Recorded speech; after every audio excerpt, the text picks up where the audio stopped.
Welcome to Meet the Biz. Today we have, this is a man who brings me so much joy, and to me, the whole world so much joy just by being Bruce. He has that certain kind of effect on people, and I have to say, this morning I was talking to my mom and I told her that I was interviewing Bruce, and she said, "Say hi to Brucey for me." So she loves you. And he's a writer, he's an actor, he does stand-up, he's been seen on RuPaul's Drag Race, of course, the Hollywood Squares. He has one of the biggest hearts. Thank you. Okay, we know who Bruce is. Bruce Vilanch. That's why I wore this, because yeah. Jewish mothers love me. What can I say? Hey, sure do. I am wearing a t-shirt because you are the t-shirt king. I speak my truth. I love it. Exactly. Isn't that great? This was actually from the Jamie Brewer's play on Broadway. Ah. Oh my goodness! What Amy and the Orphans? Ah. At the roundabout. So. I'm always afraid to wear shirts that say things like that, because I'm afraid people will come up to me on the street and go, "I don't give a shit about your truth." Right. And I thought, who needs rejection from strangers? I can get that from friends. Right. Or strangers in the night. Or family. Yeah, exactly. And thank you, by the way. What was it? I lose track of time. A year or two ago, when you were the host of the fundraiser for Meet the Biz at the I did. That was where I met your mother, I believe. Yes, it was. After which, the Golden Night. Oh, yeah, it was great. It was a great show. It's Jamie Brewer. I screwed up her name that night, and I will never live myself down because everybody else knew it. And I was reading it off a card because I was new. Oh, yeah, right. You knew. I'm new. What? Sorry, I'm the new girl. The new girl. I'll play with my hair now. There. Oh, who wouldn't take career advice from somebody with this hairdo? Today, we're learning how to fluff our hair. Fluffing. Okay, a little this way, a little that way. I have to say, when I was 17, very. My brother. Long time ago, but I know. My brother introduced me to you through a show.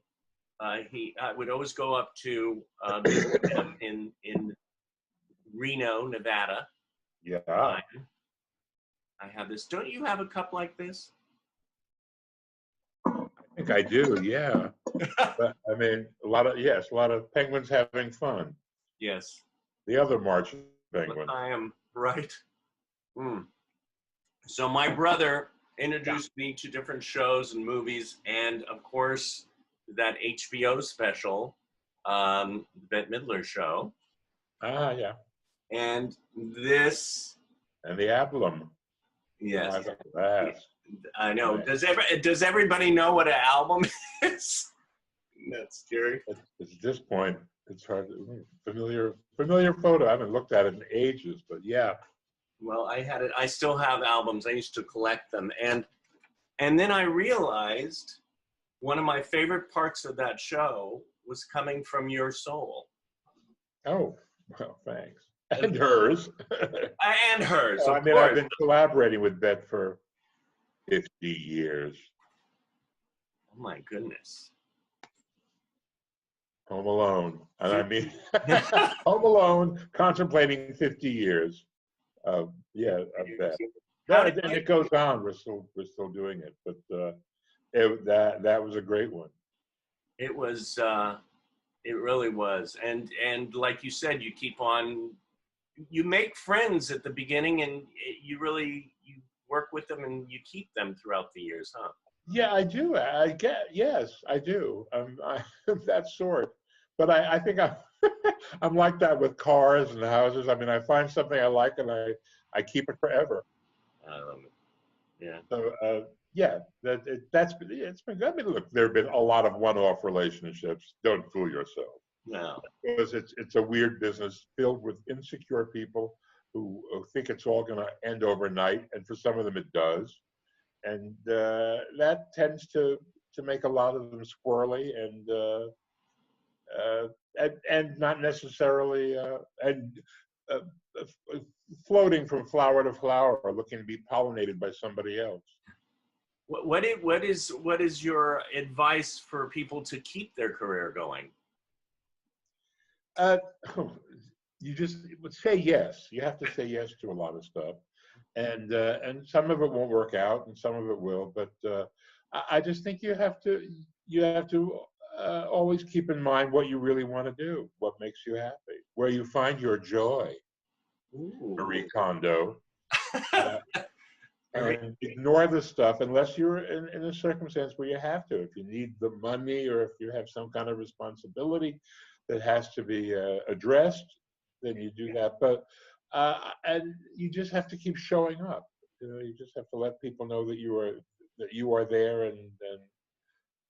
and what you do has value. I mean, that will demonstrate to them that what you do has value. The fact that you keep showing up. Well, I mean, the value that you have brought to what my brain goes to the human race, because I mean, seriously, I mean, you have not just written for Bet and Cher and Billy Crystal and Robin Williams and Lily Tomlin. You write. I mean, you've written. I looked at I knew that you wrote for the Oscars, but I was like looking. I wrote. I mean, the Academy Awards, the Tony Awards, the Grammy Awards. I am the EGOT of award show writers. I've written them all: the Emmys, the Grammys, the Oscars, the Tonys, and a whole lot of others that haven't made it to that pantheon of award show madness. What is it about that you like? Why do you like doing that? Well, it's something I kind of fell into because I was a journalist. I mean, I was an actor and I was a journalist, and I was writing. I started writing for Bet at the beginning, and I began writing for other people as a result of that. And I was writing for a lot of people who had a persona that that you could write for. They had a stage character. And so when I came out, in 1975, I came out here to Hollywood with the Manhattan Transfer, which was a group that Bet's Dresser's brother, Tim Hauser, had started. And I worked with them on their act. And then we sold a television show, a TV series. It was a summer TV series replacing Cher, and who I'd also written for. And so I came out here on a leave of absence to write the transfer show, and I stayed. And what happened right about then was variety television began to die because cable came in. And when I came out here, there was the Carol Burnett show and the Dean Martin show and the Mac Davis show, the Andy Williams show. All those things went away because you could get that kind of stuff on cable 24/7. And there was also kind of an old school of entertainment then, and cable was giving you uncensored new school stuff. So if you wanted to see Madonna's concert, you could see it on HBO. And you could also, they'd repeat it. You could see it whenever, So that signified the death knell of the variety series. And also SNL came on at the same time, and they were late at night, and they were doing stuff that the cable more or less were doing. And so you couldn't really compete because the audience that was interested in that was either very square and old, or they were very young and hip, and they didn't want what you were doing would never come up to their level of sophistication, for a better word. Anyway, what happened was the variety format segued into event programming. It became award shows, specials, tributes, all that kind of stuff. And because I wrote for people specifically when they were being themselves on stage or their character that they had used on stage, I could write for those shows because I wasn't constructing, dialogue. I wasn't constructing long line plots, that kind of stuff. So suddenly there was a market for that. So I began writing a lot of that kind of stuff. And it was never an intention of mine, but I fell into it. And I always say playwrights or screenwriters who just focus on that have a much more difficult job in that they have to create the characters and make the characters live. And I'm already handed a character. When Billy Crystal comes on stage, there's a person Billy Crystal is when he's on stage. Yeah. Lily Tomlin, we had to invent a person for Lily to be because she was always characters. The same with Whoopi. Whoopi was characters, and they were actresses who did character stuff and then had to find a stage persona for themselves to be when they were just being themselves. And so I was a part of all of that, and it just seemed to fit at the time. It was, I don't know what would have happened. I keep saying I would have become Neil Simon, but I didn't.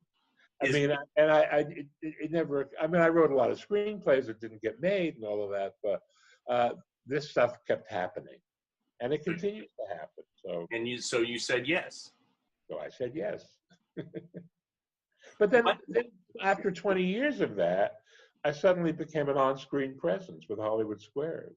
Right. And I was a head writer, and they put me into the square to the left of Whoopi, if that's possible.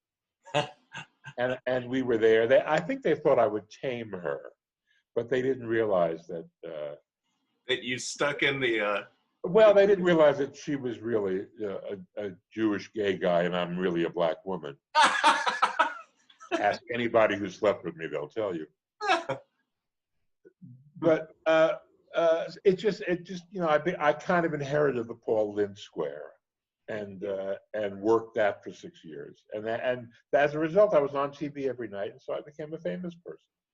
Do you enjoy being in front of the camera or behind? Oh yeah, that was what I always wanted to do. I mean, I was a child actor. I was never a child star, or we'd be having this conversation in rehab. Right. But I always was performing, and so yeah, it was what I really wanted to do. The writing is very lonely. Even the kind of writing I do, which is largely collaborative. Yeah. You work with a room full of people a lot of the time. But at some point, you are forced to sit down and face the blank screen. It used to be the blank page, but I'm so au courant. It's the blank screen right now, yeah. And so that's kind of lonely. And you're the only one laughing when you write something funny until you hear it performed. And when you're performing, you hear it all the time if it's funny, and you get that instant gratification, which I enjoy. Right, I don't know about the rest of you. Instant gratification suits me fine. But it's also fun to write. I find that when I'm writing and I'm really into it, I get into what I call the alpha state, which is where you kind of zone out everything else that's going on, and you are into the moment of what you're doing, or into the characters you're writing, or into the story you're writing. And I think that's what all real writers experience. And a lot of them will go to extremes to get to the alpha state. I mean, Misery is about a guy who goes and has to go to a cabin in the middle of nowhere to sit down and write these romance novels. Fortunately, I've not taken it that far. I don't know. I mean, I don't know Stephen King. I've met him once, but I don't know if that's actually how he works. If he has a place up in Castle Rock that he goes to, and there are guard dogs who look like Cujo, and nobody's allowed in until he finishes whatever he's doing. He writes an awful lot. He's incredibly prolific. So, I mean, people who are like that, I wonder what the rest of their lives are like, if there is a rest of their life. I don't know. But I know I'm a very social person, and and I think that probably not work for me. So I have to create that alpha zone for myself. I think too, the mix of being social and also being focused on the writing makes you who you are. I mean, the other reason I wore the Speak the Truth is I remember when you did the class years ago, the Meet the Biz class at the Inclusion Films, Joey Travolta's, and it hit me that that night, how honest and just whatever you were asked, you answered it. You just said what was on your mind. It's like, what the fuck? You know? Well, that's partially a function of being an older blonde. Well, well, it was like, you might as well. I mean, you might as well take the liberty of saying what you think, because a lot of times you're going to be aged out of things. I mean, the ageism is terrible. I mean, unless you're iconic, which I have the fortune of sort of being iconic in certain circles, but it's very difficult. I mean, they don't get your references, and so you have to bone up on what they would get in order to make it doesn't make sense to me. I mean, here we have like gold, with the people who happen to get older, which hopefully we all will, and people saying no, a lot of. The irony, to me, the irony is I always felt that way. When I was younger, I always venerated the people who'd gone before, and I was fascinated, and I seemed to run with a crowd that felt the same way. We all were more interested in what was going on with the people before us. And as I've gotten older, I've sensed a shift, and that may just be the way of things. Yeah. That younger people, but it seems to me that younger people today aren't really all that interested in what happened before. If it didn't happen to them, it didn't happen. I think that the internet and social media has created narcissism central, and everybody it's all about me, and it's all about taking pictures of me and posting those, and they disappear. I mean, it just shows you just how transitory it is. Yeah. Somebody's made $1 billion inventing a system for pictures that will disappear. Just this moment, boom. Well, I mean, here we are. I think it feeds that one element of our personalities. It overfeeds it, and I think that's the result of it. But what just if I can go on for a minute. Yeah. Go on. As a writer, what I've noticed is it's very difficult to write contemporary stories because they all involve people staring at screens. And one of the reasons I think we're seeing this tremendous interest in period stuff, in anything that went in Game of Thrones, these are all things that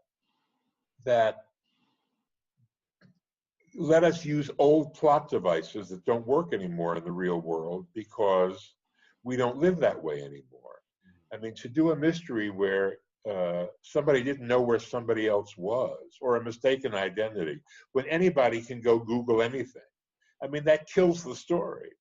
So let's do something set in a period where that doesn't apply. And occasionally you'll find somebody taking the challenge and creating something like Knives Out, which is a traditional mystery that's set in a contemporary setting, but uses all of the old tropes, and that in fact makes fun of them. So I think that was part of the reason why it was such a success. Anyway, okay. No, I love it. I've shot my wad on that. No, I love it. Brilliant. Yeah, it's why. What is, by the way, you mentioned joy. What is your biggest joy? I can't say here. No. It's pretty big. Oh. I don't know. I mean, I guess I'm making people laugh, I suppose. It's something I've been doing since I was a kid, and I don't, anything that gives you that feeling of well-being and the sense that the world isn't going to end, especially right now when the world is actually ending. So, yeah, I feel like we're in an extended miniseries of On the Beach, which is a reference that younger people won't get, but they should look it up because it's very relevant right now. That's your assignment. Go check out On the Beach. It's a novel that was written in the 50s about the end of the world, and this is pretty close. Okay. I should say it was a big bestseller, and it was a big hit movie.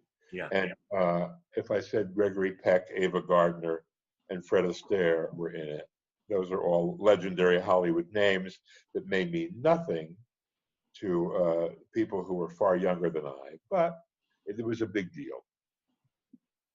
Yeah, yeah. Well, here we have the internet, and here we are able to learn so much at our fingertips. And like you said, a lot of people just just me. But I'm going to throw out a name. I want you to give me your thought. The Cheshire Cat. Well, somewhere here, it seems to me I have. Do you mean this Cheshire Cat? Yes! That refrigerator magnet I use as a paperweight? It's my favorite character. It's from Alice in Wonderland. Yeah. And of course, it's the Disney Cheshire Cat, who is a very sort of Terry Thomas. There's another one that you can Google. Because I don't think he did the Cheshire Cat, but he was certainly that smile. A human version of the Cheshire Cat. He's very cool and very laid back, and that's because he's stoned. He's one of Lewis Carroll's Alice in Wonderland characters. He's always smoking a hookah. Yeah. And he, when anybody appears before him, he appears. He's invisible. Then he suddenly appears in a tree. He's a big pink striped cat, and says, "Who are you?" What about him turned you on? His laid back coolness and his implacability. Nothing in Wonderland fazed him. It was, and he could come and go at will. He was invisible. He could disappear, and he was pink. I was attracted to pink, and not in the Larry Flint hustler way, right. But I was attracted to all. I don't know. The color just got me. It does to this day. I mean, I'm not crazy with pink. Right. It's like I don't have a pink house. Jane Mansfield had that. Yeah. He had the Pink Palace on Sunset. But and she had the one in, well, never mind. But that's why do you bring him up? Did I mention him to you? Well, I remember we hung out one day, and I saw that magnet, and I saw and I know that you love the Cheshire Cat, so I brought it up. It's like, I wonder what about the Cheshire Cat? Because I have a few things. They're not near me now. Disney made a teacup. It's actually a coffee mug, and it's in two parts. It's a Cheshire Cat. His head is the top of it. Oh, right. So he disappears. Yeah. I've got that, and there's an actual Cheshire Cat paperweight that I know. I think it might have gotten broken in the downsizing, in the move when I sold my house. And and I had to really do a Marie Kondo. I had to get rid of everything that didn't bring me joy, and put a lot of it in storage. And then you discover that you've been living for 6 years without things you thought you couldn't live without, and you're doing damn well without them. And that's the time when you have to go to the storage unit and do like a Leonardo DiCaprio at the end of, and you just take the flamethrower. I just finished. I had 60 boxes, and I cut them down to 20. Wow. In my living room. In your living room, I know. My living room. It's funny now how are you doing what I'm doing, which is like, I'm actually pretty good at keeping the house, neat, and I said, I don't want to leave that there. It'll look terrible. Who's coming in? Nobody. Nobody's coming. Only me. If I can apologize to myself, I can leave those cartons of Diet Snapple on the hall floor rather than having to just schlep them into a closet. They'll sit there. Who's going to give a rat's ass? Yeah, especially now until we get out of this quarantine thing. If you still have your Cheshire Cat Halloween costume, we have to go. Oh, I do. Yes, I do. I have my. I don't know that it fits. We didn't really. No. I don't know that it ever fit, but I kept it because it I mean, who gets rid of a thing like that? You never know. You never know. You never know. There's another thing that I've noticed lately on the social network, that you have. It's a bittersweet kind of thing. It's another credit to your name, a bittersweet one. It brings a healing to those who read it. And you write obituaries. Oh, I do. But it's such a healing thing for people. I guess it is. It hadn't occurred to me. It's just I write them about people who I actually knew, Mm-hmm. And of course, all of those things. When you speak at funerals or anything like that, they're always about you. They're always about your relationship with the departed, and sometimes it's just to sort of give them a final salute. A lot of times it's people who are not terribly well known, but they were well known to me. I've kind of dialed back on doing it about big timers, unless I really was really was close with them. Or I mean, in that case, I don't have to. What I notice is anytime anybody famous dies, everybody has a picture that they have a selfie that they cajoled out of them. Yeah. At some red carpet or at some reception or at a stage door, and it's always them and this person with that frozen smile. Right. Like not really happy to be in the picture, but not wanting to say no. And I said, when Joan Rivers died, every motherfucker on the planet had a picture of themselves with Joan Rivers, because she would always say yes. And so they're all posting these things like, yeah, my pal Joan. And what was sad was that even people who actually did know her and work with her, they had to post. I mean, and I thought, okay, well, that's it. I'm not writing anything about Joan, and I don't think I did, or I don't do it as much lately. But it's interesting too, because a lot of people I would read. Sometimes it's like, I want you to write one about me. So I was thinking, in 42 years, I want you to write one about me. All right, you're on. Okay. You're on. I was thinking about. I mean, some of them say, "Oh, that's a sweet remembrance and all that." So it is. There won't be a chance to remember anything more with them. So you might as well do it while it's hot. Right. I do have to say that just knowing you, it was interesting because the first time I met you, it's like, Bruce Vilanch. And I think it was me too, because, coming to Hollywood from a little town, you're sort of like, oh, that, just, especially for the first year. But then I just like got over myself, or I sort of learned about, oh yeah, okay. And I learned about this connection with people. And you really, throughout the years, you've taught me it's okay to be me. Even though I am sort of shutting off what I'm saying here with a shirt or something. Well, I'll talk to the therapist about that. But I just thank you for that, because you do that more than Thanks. Thank you. I think it came to me from Bette Midler. I was she said in this movie they made about me called Get Bruce. I love that. Produced by Harvey Weinstein, who never laid a hand on me. I want to have a hashtag why not me. There I was with the bathrobe open, ready, but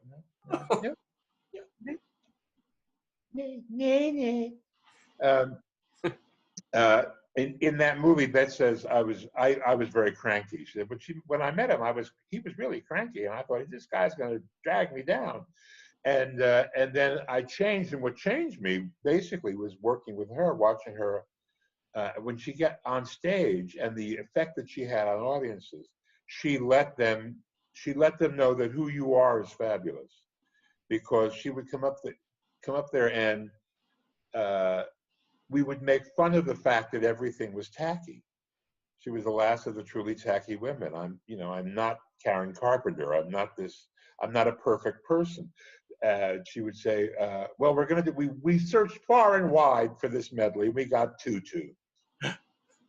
And it was a lot of self-deprecating stuff, but the audience identified with her and they realized that who she is was fabulous and who they are is fabulous. And I can't tell you the number of people who have said to me over the years, seeing that Bette Midler concert changed my life. It made me feel like I could be who I really am. And that was how she did that to me over the course of working with her. And so if I can pass that on, if I can pay it forward, if we can make a Kevin Spacey reference, if I can pay it forward, then I'm delighted. You know, it couldn't make that brings me joy.